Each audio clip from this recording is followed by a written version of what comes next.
জাতীয় নির্বাচন ঘিরে সরগরম রাজনীতির মাঠ। যতগুলো বড় দল রয়েছে তার মধ্যে অন্যতম বিএনপি। সমসাময়িক বিষয় নিয়ে আজকে আমরা আমাদের বাংলাদেশ প্রতিদিনের স্টুডিওতে আমন্ত্রণ জানিয়েছি বিএনপির নেতা ও ব্যবসায়ী কামাল জামান মোল্লাকে। কামাল ভাই, আপনাকে স্বাগত বাংলাদেশ প্রতিদিনের স্টুডিওতে। আপনাকে ধন্যবাদ জানাচ্ছি বাংলাদেশ প্রতিদিনের দর্শক শ্রোতাদেরকে। আমরা একেবারে শুরু দিকে যেতে চাই, সেটা হচ্ছে রাজনীতিতে আপনার আসার শুরুটা জানতে চাই। একজন ব্যবসায়ী পাশাপাশি আপনি যে একজন রাজনীতিবিদ হয়ে উঠলেন, একটু জানতে চাই। রাজনীতি তো ছোটোর সময় স্টুডেন্ট পলিটিক্স করেছি এবং দেশের বাইরে ছিলাম তখনও রাজনীতি করেছি, এবং একটা হবি ছিল যে মানুষের সেবা করব, জনগণের পাশে থাকব। তো সেই ধারা থেকেই স্টুডেন্ট লাইফ থেকে যেহেতু করেছি, 2008-এ আমি আমার এলাকায় একটি নির্বাচনে অংশগ্রহণ করি। সেটা ছিল আপনার তৎকালীন তত্ত্বাবধায়ক সরকারের আমলে, আর্মি সরকার আমলে। তারপর থেকে আপনারা জানেন আমরা 17টি বছর রাস্তায় আন্দোলন সংগ্রাম, অত নির্যাতিত হয়েছি, নির্যাতন সহ্য করেছি। বাংলাদেশের রাজনীতি সিস্টেমই অ্যাকচুয়ালি নষ্ট হয়ে গেছে। বাংলাদেশের রাজনীতি আর রাজনীতি ছিল না, এটা একদলীয় শাসনে পরিণত হয়েছিল। এখন 5ই জুলাইয়ের এই গণ আন্দোলনের পরে, শেখ হাসিনা পালানোর পরে বর্তমান অন্তর্বর্তীকালীন সরকার একটি নির্বাচনের রূপরেখা ফাইনালি দাঁড় করিয়েছেন। ফেব্রুয়ারি মাসে শুরুতেই হবে। তো এইটা নিয়েই সারা বাংলাদেশের মানুষ এখন আনন্দিত। নির্বাচনমুখী সভায় গ্রামগঞ্জে গেলে বেশি দেখা যায়, সবাই ভোট চাচ্ছে, সবাই প্রচারণায় ব্যস্ত আছে এবং যার যার দল থেকে নমিনেশন নিয়ে অনেকে ব্যস্ত আছে।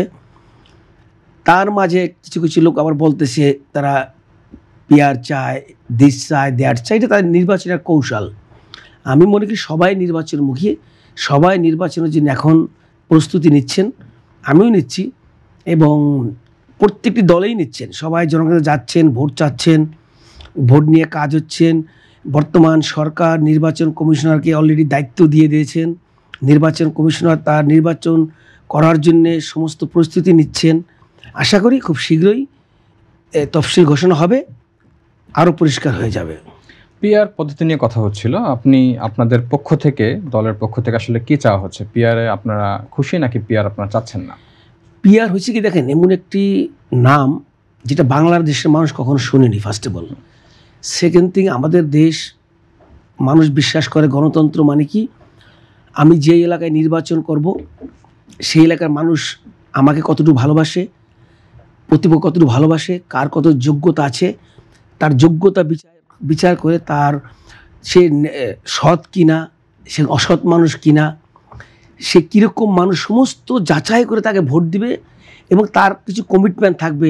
আমি নির্বাচন এলাকায় যে বলি আপনাদের আমি নির্বাচিত হলে এলাকার রাস্তাঘাট করে দেবো, শিক্ষা ব্যবস্থা ভালো করব, তার মানুষ আমাকে ভোট দিবে, আমাকেই ভোট দিল। আর পিআরের অর্থ হচ্ছে একটি দল, মানে ঢাকা 17 যদি আমি ইলেকশন করি, এখানে চিটাগাংয়ের এক ভদ্রলোক এসে দাবি করতে পারে আমাকে এখানে দিতে হবে পিআরের মাধ্যমে। তার মানে যে এলাকায় ভোট দিল তার কোনো দাম নেই। এটা অগণতান্ত্রিক একটা সিস্টেম। এটা একটা গণতন্ত্র শক্তিকে দুর্বল করে দেয়, একটা পার্লামেন্টকে দুর্বল করে দেয়। এই পিআর মানে একটা পার্লামেন্টে দুর্বল পার্লামেন্ট হয়। এটা বাংলাদেশের মানুষ জানেও না, এটা বাংলাদেশে হবে না। এটা একটা জামাত তার একটা চক্রান্ত করে একটু দিন ক্ষণ পিছানোর পায়তারা করেছিল, বাট তারা নির্বাচনের জন্য প্রস্তুতি নিয়েছেন সবার চেয়ে বেশি। বিএনপি নেতা ও ব্যবসায়ী কামাল জামান মোল্লাকে আমরা আসলে দেখেছি, বা এর আগেও বিভিন্ন কাজকর্মে দেখেছি ঢাকা 17 আসনে, এবং বর্তমানে শুনছি যে আপনি মাদারীপুর 1 নিয়ে নির্বাচন করতে চাচ্ছেন বা আপনার দল চাচ্ছে। তো এই বিষয়টা আসলে একটু জানতে চাই যে এতদিন ধরে আপনি কাজ করলেন এই 17 নিয়ে, এখন আপনাকে দেয়া হচ্ছে মাদারীপুর 1, সেখানটা আসলে আপনি কতটা গোছাতে পেরেছেন? সত্যি কথা বলতে কি, আমি আসলে খুব কর্মঠ একজন মানুষ। আমি কাজের বিশ্বাসী। আমি 17 বছরে ঢাকা শহরে প্রত্যেকটি আন্দোলন সংগ্রাম, মিছিল, মিটিংয়ে আমার ঢাকা 17কে এমনভাবে ঐক্যবদ্ধ করেছিলাম যে ঢাকা সিটির মধ্যে এত সুন্দর গুছানো কোনো আসন নাই। 5 তারিখের পরে থেকে আমি আমার মাদারীপুর 1 আসনও আমি যাওয়া শুরু করলাম। 14ই আগস্ট আমি প্রথম শিবচরে একটা জনসভা করলাম, কারণ আমি শুনছিলাম তখন শিবচরে আওয়ামী লীগ খুব শক্তিশালী, তারা 15ই আগস্ট পালন করবে শিবচরে। 20টি ইউনিয়ন থেকে বড় বড় গরু জবি করে খেয়ে প্রায় 30-40 হাজার লোক 15ই আগস্টে র্যালি বাইর করবে। এটা আমরা ইনফরমেশন পেলাম, দল থেকে আমাকে জানালো। তা আমি 3 দিন আগে প্রস্তুতি নিলাম। 14 তারিখে আমি প্রায় 10 বছর পরে শিবচরে ইন করলাম। আমাকে প্রায় 50,000 লোক সম্বোধন দিয়েছে। ওই দিন আমি জনসভায় বললাম যে আজকে রাত 12টার মধ্যে যদি শিবচর থেকে আওয়ামী লীগ দোসররা শিবচর খালি না করা হয়, কালকে আমরা যেখানে যারে পাবো প্রতিহত করব এবং আইনের হাতে তুলে দেব। এবং আমি তখন ওসির সাথে কথা বলে বললাম, আপনি যদি শিবচরকে ঠান্ডা রাখতে চান, এখনই শিবচরকে আওয়ামী লীগের দোসর যারা এত বছর লুটপাট করেছে, অন্যায় করেছে, আমাদের ভাইদের উপর গুলি করেছে, তাদেরকে শিবচর থেকে আপনি অ্যারেস্ট করুন, না তাকে শিবচর থেকে আউট করেন। তারপর দিন তারা ওই আমার ওই ঘোষণার পরে আর শিবচরে তারা ওই আর কোনো সাহস পায় নাই একত্রিত হওয়ার জন্য। তা আমি শিবচরে এই 1 বছরে আমার 64টা ওয়ার্ড মিটিং করেছি, আমি ইউনিয়ন মিটিং করেছি 24টা জনসভা। আমার প্রত্যেকটি জনসভায় নিচে হলো 15,000 লোক, দৃশ্যমান মানুষ আমাকে ভালোবাসে। গতকালকে আমি একটি যুব দলের প্রতিষ্ঠাবার্ষিকীর একটা র্যালির উদ্দেশ্যে গিয়েছিলাম। তো র্যালি করতে গিয়ে দেখি সেখানে সমুদ্রে পরিণত হয়েছে। অনেক টিভি থেকে লাইভ দেখা গেছে, আমাদের মিডিয়া সেলও আসছে, বিএনপি মিডিয়া সেলে। সেখানে প্রায় 1 কিলোমিটার এরিয়া নিয়ে মানুষের ঢল। সেখানে আমাকে বাধ্য হয়ে স্টেজ করে বক্তৃতা দিয়ে পরে র্যালি করতে হয়েছে। তা শিবচর ভালোবাসে, দল চাচ্ছে যে ঢাকায় যদি 17তে যদি ম্যাডাম করেন, বিএনপি পরিবারে কেউ করেন, গুছানো সিট আছে, আমি হেল্প করব। আর শিবচর যেহেতু আমার জন্মস্থান, শিবচর আমাকে চায়, আমি শিবচর করলে আমার কোনো আপত্তি নাই। বা 2টা সিটে আমি সুন্দরভাবে গুছিয়ে রেখেছি দলের জন্য, বিএনপির স্বার্থে, বিএনপির জন্য। দল যেখানে আমাকে দেয় আমি সেখানে খুশিও করব। একটু জানতে চাই, সেটা হচ্ছে যে আপনি মাত্র এটা বললেন যে আপনাদের যিনি চেয়ারপারসন বেগম খালেদা জিয়া রয়েছেন, তিনি করবেন কিনা, আপনাদের কি মনে হয় তিনি কি এবার নির্বাচনে অংশগ্রহণ করবেন, বাকি আপনাদের নির্বাচনী যে প্রচারণা সেটার উদ্বোধন করবেন? আসলে আল্লাহর রহমতে, আল্লাহর দোয়ায় ম্যাডাম বেঁচে আছেন এই নির্বাচনটা করার জন্য, দেখার জন্য, এবং এই দেশকে গণতন্ত্রের হাতে আরেকবার ফিরিয়ে দেওয়ার জন্য। না যদি সে মারা যেতেন, তাকে মারার যত প্ল্যান করা হয়েছিল আল্লাহ তাকে বাঁচিয়ে রেখেছেন। আমরা আশা করি যে ম্যাডাম ইলেকশনটা করে জাতির হাতে গণতন্ত্র আবার নতুন করে সাজিয়ে দিয়ে যাবেন। আপনারা গণতন্ত্র পুনরুদ্ধারের কথা বলছেন এবং আপনাদের বিএনপির নেতাকর্মীদের বেশ স্বতঃস্ফূর্তভাবে দেখা যাচ্ছে বিভিন্ন রাজনীতির মাঠে। তো জয়ের ব্যাপারে আসলে আপনারা কতটুকু আশাবাদী? আমরা 17টি বছর আন্দোলন করেছি শুধু একটি পয়েন্টের উপরে, যে আমাদের নির্দলীয় তত্ত্বাবধায়ক সরকার আন্ডারে একটি নির্বাচন দেওয়া হোক, জনগণ যাকে ভোট দেয় সেই ক্ষমতায় আসবে, সেই সরকার গঠন করবে। কিন্তু ফ্যাসিস্ট সরকার শেখ হাসিনা 3বার 3টি নির্বাচন আমরা দেখেছেন, 4বার দিনের ভোট রাতে করলো, একবার 152 জন পার্লামেন্ট আগে এমপি মন্ত্রী বানিয়ে ফেললো, এবারও তাই করলো। স্বতন্ত্র প্রার্থী নিজের দলের স্বতন্ত্র খেলা খেললো। তো 4টা নির্বাচন বাংলাদেশে ভোটের রাজনীতিকে শেষ করে দিয়েছিল। এখন মাঠে আছে আমরা, তখনও ছিলাম আমরা। আর আপনারা জানেন বিএনপি একটা বৃহত্তম দল, মানুষ বিএনপিকে বিশ্বাস করে। বাংলাদেশের ব্যবসা বাণিজ্য ইন্ডাস্ট্রি যত সৃষ্টি হয়েছে বিএনপির হাত ধরেই হয়েছে, বাংলাদেশে যত উন্নতি হয়েছে বিএনপির হাত ধরেই শুরু হয়েছে। সেই জন্য আমি মনে প্রাণে বিশ্বাস করি, তারেক রহমানের কথা শুনলে মানুষ বিশ্বাস করে তারেক রহমান বাংলাদেশকে ঢেলে সাজাবেন, নতুন একটি বাংলাদেশ উপহার দিবেন, নতুন করে গণতন্ত্রকে ঢেলে সাজাবেন। মানুষ সেটা চায় তারেক রহমান হাত ধরে, আর তো কেউ নাই বাংলাদেশ। আমরা একটু জানতে চাই যে যদি আপনারা নির্বাচিত সরকার আসেন এবং আপনি যদি নির্বাচিত হন মানে একজন সাংসদ হিসেবে, তাহলে আসলে কি কি ধরনের কাজ দিয়ে আপনি আপনার এলাকা শুরু করবেন? তাই গতকালকে আমি আমার স্পিচে বলেছি, বক্তৃতায় বলেছি যে আমি শিবচরকে দুর্নীতিমুক্ত করব। প্রথম শিবচরকে আমি চাঁদাবাজ মুক্ত করব, শিবচরকে আমি মাদক মুক্ত করব। শিবচরে শিক্ষার সুব্যবস্থা নাই, সুব্যবস্থা উঠে গিয়েছিল বিগত সরকারের আমলে। তো শিক্ষার সুব্যবস্থা করব, শিবচরে কর্মসংস্থান বাড়াবো, শিবচরে 51% নারী ভোটার, নারীদেরকে আমি কাজের মুখী করব, তাদেরকে কাজের সংস্থান করব এবং কুটির শিল্প আকারে গড়ে তুলব শিবচরকে। শিবচর একটি ঢাকার নিকটতম শহর, সেখানে নদীমাতৃক দেশ। শিবচরে করার মতো আমার অনেক কিছু আছে। তো আমি চাই শিবচরে ইনশাআল্লাহ যদি সুযোগ পাই, আমি শিবচরবাসীকে নতুনভাবে ঢেলে সাজিয়ে মানুষের মধ্যে একটি মহব্বতের শহর বানিয়ে দেব।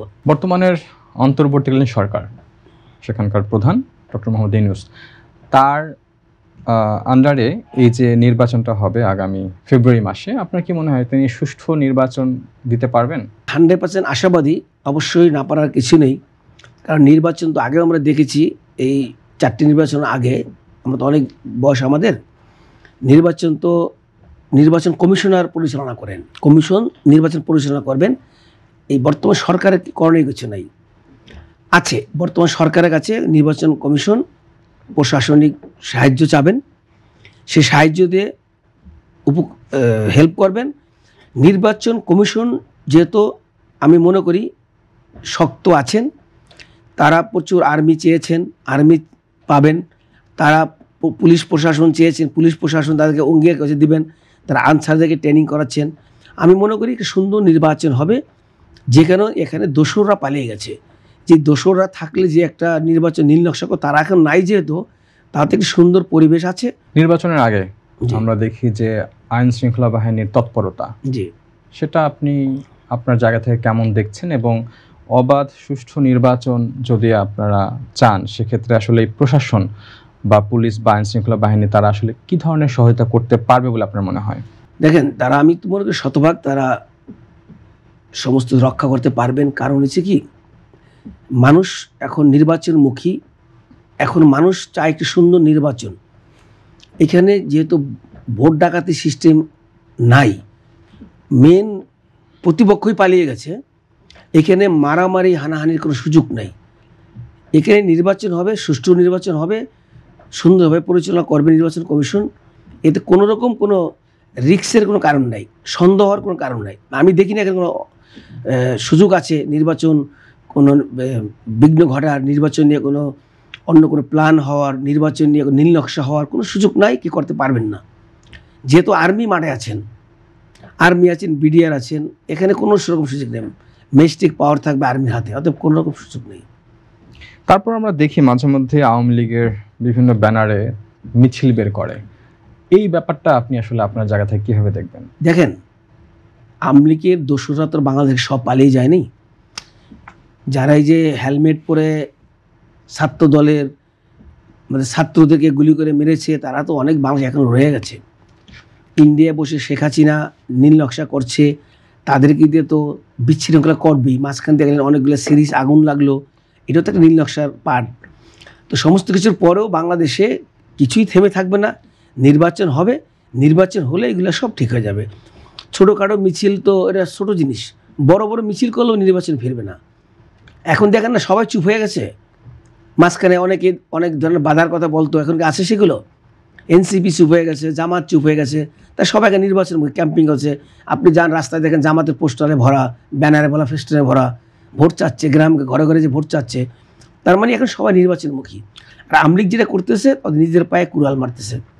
যারা দেশে চুপচাপ আছে তাদেরকেও অশান্তিতে রাখার জন্য শেখ হাসিনা কাজটি করতেছেন। এনসিপির বিষয়ে একটু কথা বলতে চাই, সেটা হচ্ছে তারা শাপলা প্রতীক ছাড়া নির্বাচন করবে না।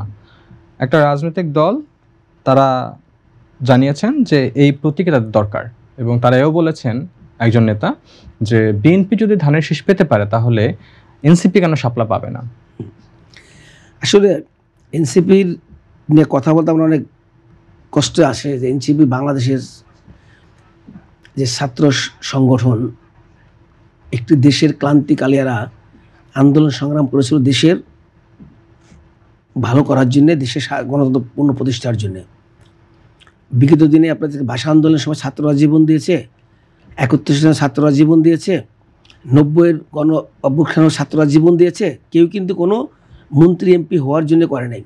এই বর্তমানে কিছু লুবি ছাত্র এই বর্তমান সরকারের সহায়তা একটি দল করে তারা ছাত্রদেরকে কলঙ্কিত করেছে।